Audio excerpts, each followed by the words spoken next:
Episode of Play Unplugged TV. I'm your host, Enrico Nardini. We're here at Gen Con 2013, and I'm down at the Chronicle City booth. And we had an interview previously, but this is a new format we're going to try out. We're going to do like this speed round of interviews. Now, we're not going to go too quick, because it is important that everybody gets their time, and there's a lot of cool games here, so we want to give everybody their fair shot. At the same time, though, we are going to be moving down, so get ready to make sure you're paying attention. If you need to, track back on the little track bar. Track back on that little track bar and go back and see anything you want to see in detail. All right, here we go. Starting off, Lynn Hardy, Cogs, Cakes, and Swordsticks. A game that you said, I thought one of the things that was really interesting, it already evoked a picture in my mind when you said a game you could play at a tea house. Tell us about it.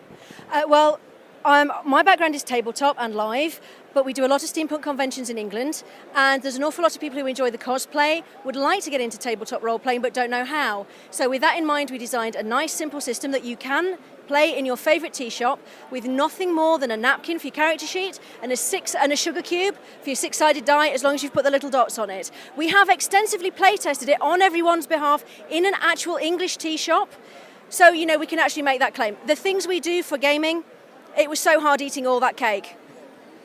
That sounds awesome. And when you go to when I'm walking around Gen Con, I mean, you see so many people in steampunk cosplay. So I'm sure that this is going to be like something that people are really going to gravitate to. It's a very popular genre. It is. It's hugely popular, and it's lovely to see all the wonderful costumes. And if we can encourage more of the cosplayers into role playing, then we've done our job. Lynn, what would you say is like a signature part of the game? Like what? Like in a sentence or two, sell me. What's the signature aspect of the game? Well, the name of the game is actually taken from the attributes. You have three.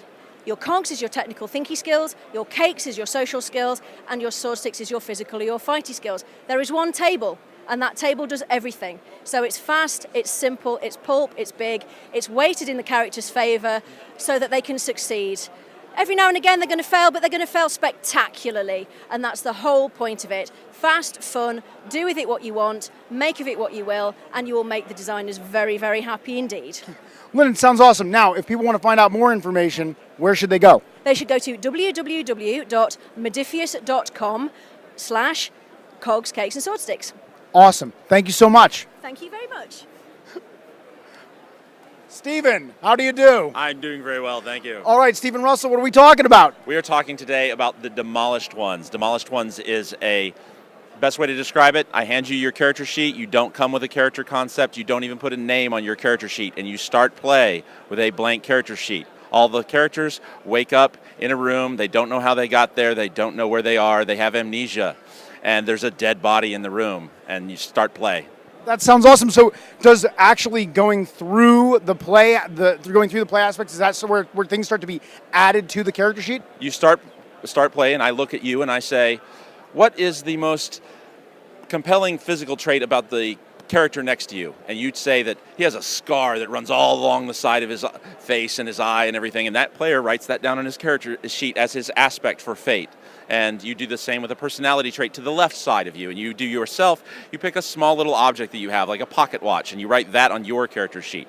And then through actual play, you do your skills and your stunts for what you choose to do and how you act informs your character sheet. That's the first act. In the second act, you find out that what you thought was true is not really true. And the GM starts imposing things on your character sheet about what is actually true.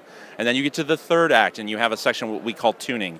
The best way I know to describe Demolished Ones is if you've ever seen the movie Dark City, where you do tuning and you can affect the world around you and yourself. So you can change yourself and the world around you with the third act. I don't want to give away so much because part of what Demolished Ones is, and this is the best way I know to describe it, it is a Lovecraftian horror, Victorian noir, quest for identity, murder mystery, dark fantasy game. Stephen, that sounds awesome, and I like using those popular fate mechanics in a new and unique way. If people want to find out more information, where should they go? They should go to writepublishing.com, that is RITE publishing.com, or they can go to the Chronicle City website, either way. Sounds fantastic, Stephen. Thank you so much. Thank you for having me. Come on in, Adam. Hi. Adam Crossingham, how do you do? I'm good, thank you. Tell us a little bit about what we got here. Investigator Weapons #1. It's the best gun book ever published. It just happens to be for Call of Cthulhu, but you can use it for other stuff. Now, people may be wondering, what the heck do I do with a gun book for Call of Cthulhu? Because guns make no difference. There is that aspect. I mean, I personally don't know if I would point a gun at an elder god. Yeah, well, think about this. the film Aliens, where Hicks shows Ripley how to use the M9A1 assault rifle, right? That scene is critical for telling you why Ripley goes back into the terraforming factory and kills the Queen alien. Granted. Absolutely. So this book tells you it's got 80 or so classic iconic weapons, common weapons, and unusual weapons. It tells you its history, how they operate, how you load them, how they cock them, how they jam, how you unjam them, and it tells you what movies you can see them being used in. If that sounds awesome. That's if the cool thing is, if you want a really cool weapon, that's how you check it out. So basically, that detail that allows you and the keeper to detail your plots. If you're firing a Luger, it jams. You know how to cock it, clear it, and get out there, or not, as the case may be. So your fate may depend on the weapon you've chosen. Absolutely. Sounds really cool. Of all the weapons in the book, what's your favorite? What's your signature? My signature C96 Mauser. Tell us a little bit about it. It's the Broomhound Mauser, if I can find it. It's the classic one used by Churchill in South Africa and by Chinese assault troops in the civil wars of China in 1920s. It's used by the bad guys, well, not the bad guys, the guys protecting the Ark in Indiana Jones and the Holy Grail. Where's it gone? Mauser. Here we go. It's this one here. Oh, yeah. You've seen that one. Yeah, that's definitely a signature weapon, especially, like you said, with one of a popular villainous weapon. You could definitely see a cult leader having maybe that weapon. These, at the time in the 1920s, were feared because they supposedly had armor-penetrating capabilities. So, for instance, the criminal gangs in Shanghai in 1920 used these to defeat the body armor of bank guards in Shanghai.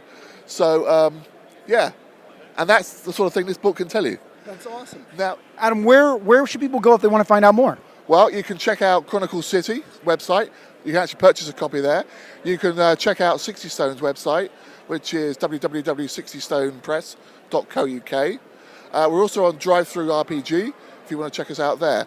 And I'd also like to say we've got Investigator Weapons #2 is in layout right now, and that's modern. And Hans, the author of these, is currently at work on Investigator Weapons 3, which is Gaslight. And he's also on work with Investigator Weapons #4, which is World War II, which we'll be publishing as a crossover with Mordefus's Achtung Cthulhu. Sounds awesome. Give us a spoiler for the next weapons book. What's your favorite one in that? Oh, my favorite one in that is probably going to be in the PDF. We've got a high power bit of like slightly overpowered, slightly hard to get weapons, and there's a Russian submachine gun that has a armor-penetrating bullets, apparently. But it looks like a hot version of an Uzi. Sounds awesome. Adam, thank you so much. Cheers, thank you. Come on in. Hi. Your award is blocking your name tag. Yeah, Chris. Chris Birch, how are you doing? I'm very good. You have an award. We did, yeah. We got Best Adventure for Sarah Newton's Achtung Cthulhu adventure, Three Kings. So yeah, very, very, very proud to get our first adventure. We got nominated a few years ago for Starblazer Adventures and Legends of Anglaire, so it's fantastic to finally win something. Awesome, fantastic. So clue us in. Tell us a little bit about the adventure. Obviously, you don't want to give too much away because we want people to. We don't want to spoil it. Yeah. But give us maybe the foundations. Give us what a player might learn in the first 5 minutes. So, Achtung Cthulhu is Three Kings. It's the opening shot of a campaign called 0 Point by Sarah Newton. It's set in 1939. Czechoslovakia. The Germans have invaded. War. We haven't declared war with them yet, but the British intelligence hear about some rumours from the Czech intelligence saying, look, there's some strange stuff going on in this castle, you've got to come and check it out. And so a group from Section D, which are the kind of special forces intelligence group at the time, gets sent in, and you play those agents going in to find out what's going on, and it all goes pear-shaped, of course. Everyone dies horribly. It's very much like Call of Cthulhu. And then, of course, we've done a Savage Worlds version of the game as well, and Trail of Cthulhu. So there's different ways of playing that same story. And Sarah did a fantastic job. Very, very, very well researched, very well thought out. And it's a great, fun, introductory campaign story for Acton Cthulhu, and it's a completely standalone book. You've got the pre-generated characters. You don't need anything else except 6th edition. So. Nice. That sounds awesome. And I also wanted to plug, obviously Sarah also wrote Monsters and Magic. We actually reviewed Monsters and Magic for the website. Great. Yeah, there you go. And that's been selling really well here. Launched not long ago on RPG Now, and it's it's a real tribute to the old games, but it's got a new school mechanics, and you can use a lot of your old role-playing modules, old D&D modules, and it's very easy to convert them for the system. So it's great fun. Chris, where should they go to find out more about Acton Cthulhu? For Acton Cthulhu, come to Modiphius.com. We're also on RPG Now. And then we've also got like the Dust role-playing game that we've announced for next year. And Mutant Chronicles role-playing game is kickstarting in November. So sounds awesome, Chris. Thank you so much. No problem. Thanks a lot. Cheers. Angus. Hello. You are pretty much the ringleader of this whole crew. Yeah, I'm the owner of Chronicle City. So basically, I publish and print for all the various different partners. We're currently working with about 30 different companies on a whole wide range of books. Basically, what we do is we take their finished PDFs, we take them to printers, get the printing, get the distribution, do convention support, demonstration games, web sales, and everything else. That sounds awesome, kind of bringing in all these different talents, like an all-star team almost. Yeah, a little bit, basically, compiling our fantasy football team of game designers. That sounds awesome. So of all this stuff, what's got you the most excited? Out of everything we've got here at the moment, I know that's like saying which one's your favorite kid, right? Which of your children is your favorite? But what's got you pumped? There's a whole host of different titles that got me pumped. I think some of the ones I'm really looking forward to seeing actually released into general distribution is a series called Capricornia, which are basically, the first one is Draconian Rhapsody, the second one is Island of Piranha Men, and they're basically just one-shot games that you can pick up and play. They've got all the rules, the characters, and everything else. Island of Piranha Man sounds really kind of pulpy. I've got...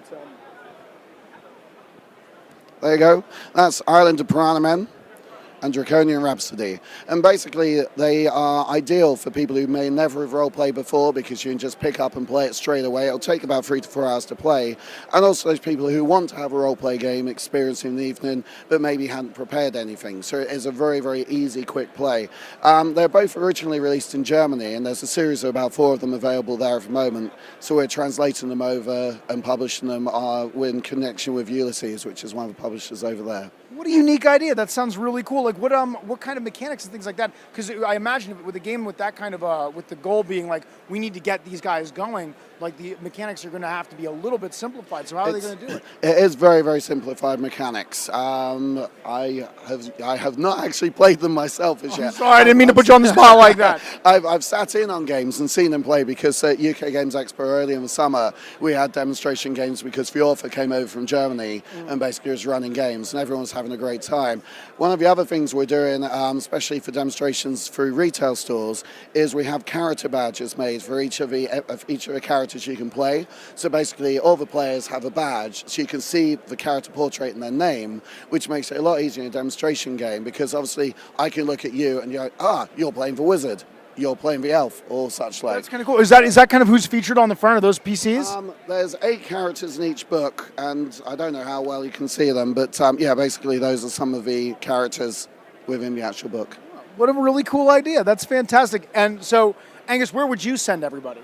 Website-wise, we're www.chroniclecity.com, and that actually caters for all the different publishers we're working with and all the different game lines. And then from there, you can find links to their individual sites and also a web store that sells, obviously, makes everything available.